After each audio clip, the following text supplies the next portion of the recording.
अस्सलाम वालेकुम जी, मैं हूं अदील राजा। आप देख रहे हैं मेरा यूट्यूब चैनल। जनाब, सबसे पहले तो सब्सक्राइब ज़रूर कर दीजिएगा।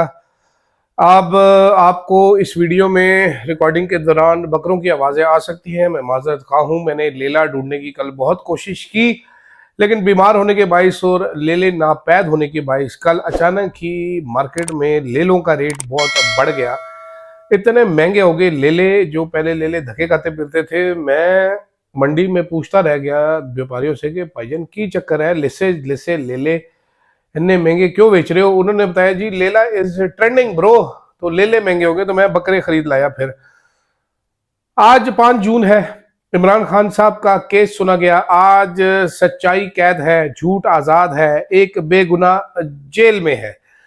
और इस बेगुनाह बंदे के ऊपर मुकदमात क्या है, आपकी हंसी निकल जाएगी। खास तौर पे जो 9 मई के केसेस हैं लाहौर में, जिसका पोस्टमार्टम शुरू है, बुरहान मौजम जो केस कर रहे हैं उसकी तफसीलात बाहर आ रही हैं।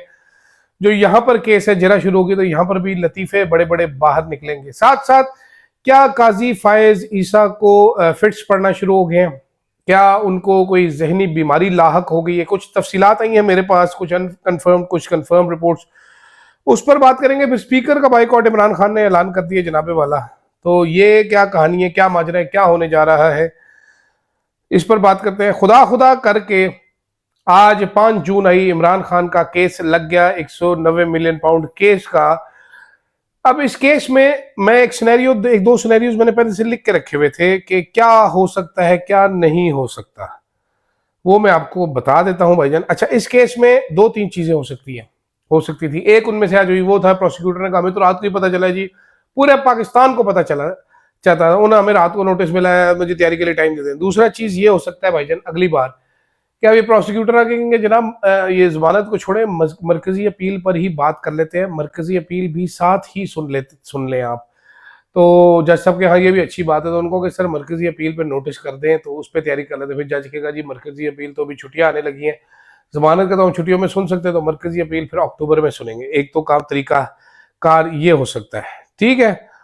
और जल्द समात का दोनों पार्टियों से एग्री करवा के और अक्टूबर तक इस केस को लटका दिया जाए। दूसरा तरीका जो था वो इन्होंने कर दिया, आज छिक के रख दिया इन्होंने कि जनाब डिले कर दें।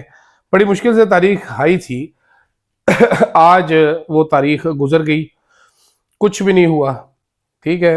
और एक दफ़ा फिर केस डिले हो गया। साफ नज़र आ रहा है ये बहाने हीले बहाने, केस में जान नहीं है। अगर रियासत ने, अगर नज़ीर भट्ट ने मेरिट पे ये केस बनाया होता तो भट्ट जो है वो खड़ा होकर मैदान में कहता लगाओ जी केस की अपील, मैं देखता हूँ कैसे ज़मानत होगी, कोई ज़मानत नहीं दे सकता। लेकिन भट्ट ने ये केस मेरिट पे नहीं जीता हुआ था, उसने दबाव के जरिए जीता हुआ ये केस, और ये डोगर जैसे जज के सामने भी खड़ा नहीं हो सकता, इनको पता है, इसलिए ये ड्रामे चल रहे हैं। खैर, इमरान खान ने चंद फैसले किए हैं।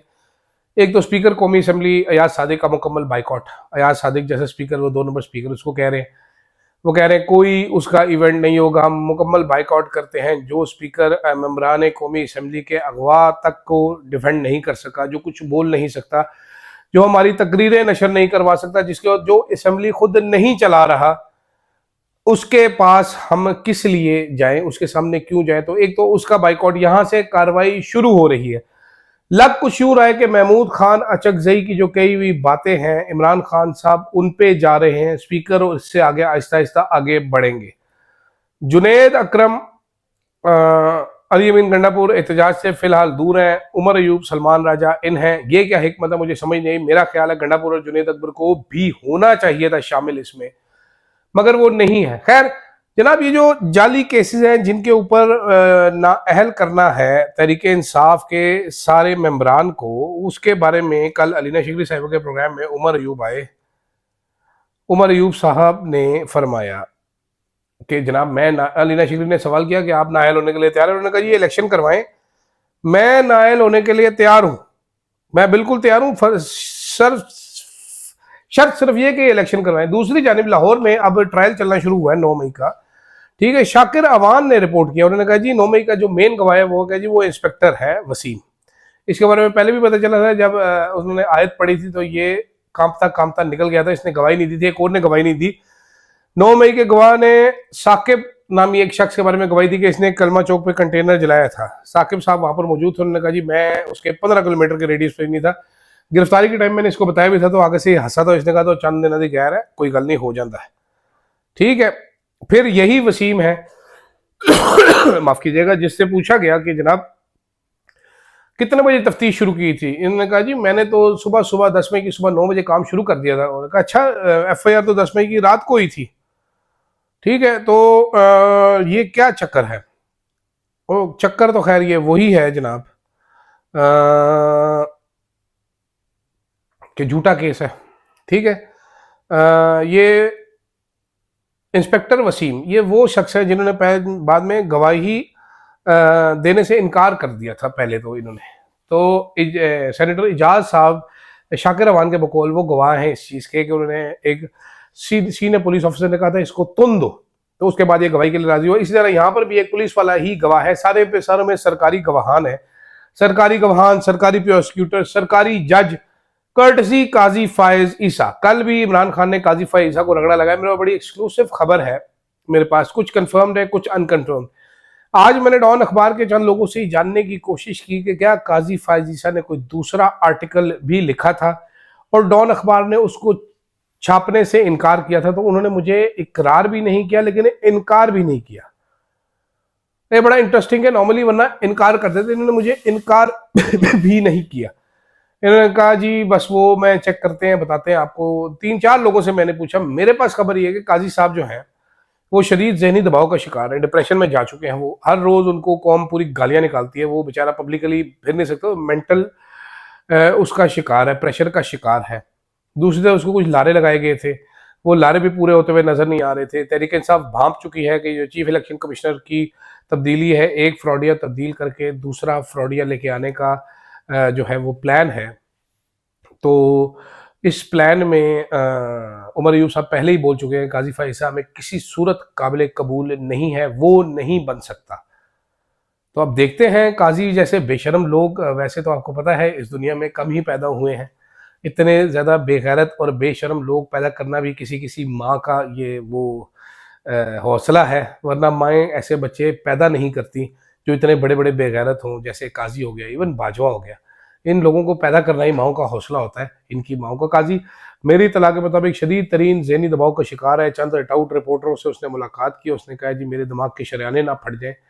नहीं काजी साहब, जितनी आप में बेगैरती, आपकी कोई शरियान शरून नहीं फटेगी। आपके फटना होता कुछ तो जिस दिन वो डोनर और लड़के ने मुंह पे आपको लानत भेजी थी, आप शर्म से मर जाते, लेकिन आप चूंकि बेशरम और बेगैरत शख्स है, आपने उस बच्चे को उठवाया सिर्फ और उसको मार पिटवाई उसके अलावा आप पे कोई गैरत की रमक नहीं जागी, बल्कि आखिरी दिन तक जब ये आपने बल्ले वाले निशान की जबरदस्ती रिव्यू पिटिशन बाइकआउट के बावजूद लगाई, तब भी आप में गैरत की कोई रमक नहीं जागी। तो बेगैरत लोग जो है उनके दिमाग के शरियाने नहीं फटा करती, ठीक है। आप फटे फटाए होते हैं, लीरो लीर फीतो फीती होती है आपकी इज्जत, तो आपको कोई ज्यादा फर्क नहीं पड़ता, ना पहले पड़ा था कभी, ना आज पढ़ना है आपको। तो अब सूरत हाल नाजरीन ये है कि इमरान खान की ईद गुजरेगी, जेल में एक और 9 मई वाले सारे कैदियों की ईद गुजरेगी, जेल में एक और बेगैरती की इंतहा कायम हो चुकी है। इस मुल्क में कानून के साथ ऐसा खिलवाड़ किया जा रहा है और हमारे बेबस जजेस जो हैं, बेबस कलियां, वो ना बचपन में वो गंदे गंदे रिसाले आया करते थे ना, चित्राली और ये, और वो मुझे आज तक याद है। मैं सड़क से गुजर रहा था, साइकिल वाले के पास था, एक रिसाला लटका हुआ, तो सरवर्क पे ना उसका जो टाइटल लिखा था, बेबस कलियां लिखा हुआ था, नीचे कोई लड़की की बड़ी तस्वीर थी। तो मुझे आज से बस वो याद है, मेरे जहन में बैठा हुआ, बड़ी पुरानी बात मैं आपको बता रहा हूँ। तो मेरे में बेबस कलियां, जब भी मैं कोई ऐसा बेबस बंदा देखता हूँ ना, जैसे बिलावल मजबूर, काजी मजबूर, राजा मजबूर, तो मुझे बेबस कलियों की याद आ जाती है। ये वो बेबस कलियां हैं जिनको कोई और मसल जाता है बूटों तले, और ये बस अपनी बेबसी का इजहार करती हैं, मिमियाती हैं, बल खाती हैं, रोती हैं, चिल्लाती हैं। इसके अलावा इनके पास कुछ और करने को नहीं है। मेरे पास भी फिलहाल कुछ और करने को नहीं है, तबीयत बड़ी ख़राब है। बकरे मैं ले आया हूँ, ले मुझे मिले नहीं, ले बड़े महंगे हो गए। फिलहाल के लिए इजाज़त दीजिएगा, अल्लाह हाफ़िज़।